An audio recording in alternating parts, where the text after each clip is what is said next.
everybody is under the law.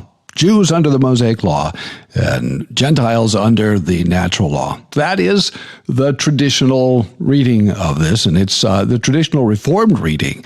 I know I first really became conscious of this, I guess, when I was reading Caspar Olevianus's commentary on the book of Romans. And then if you read Reformed theology, particularly covenant theology, you will see them saying this. But lots of Reformed writers have said the same thing. He wasn't saying anything that was unusual. And indeed, he probably learned this stuff from Beza, who was, of course, influenced by Calvin. And Calvin says this very sort of thing. So this is not a novel interpretation, but it is one that I guess may not have a huge number of adherents today, particularly in the New Testament Studies Guild, because a lot of people are influenced by the new perspective on Paul and that sort of thing, and they're not engaging with tradition very much in terms of how to read the book of Romans. Here's the point in verse 13, which is really the center of this section of Romans.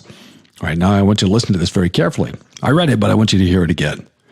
For it is not the hearers of the law who are righteous before God, but the doers of the law who will be justified. For when the Gentiles who do not have the Mosaic law do by nature what the Mosaic law requires, they are a law to themselves, even though they do not have the Mosaic law. So if we substitute Mosaic, it makes good sense. Now, it is a general principle that is true, both for Jews and Gentiles, right? It's not the hearers, but it's the doers, because that is the nature of the law. So remember the structure, we've talked about that, and the contrast here is not between those who have law and those who don't have law. It's between those who have the Mosaic law, especially revealed Mosaic law, and those who have the natural law.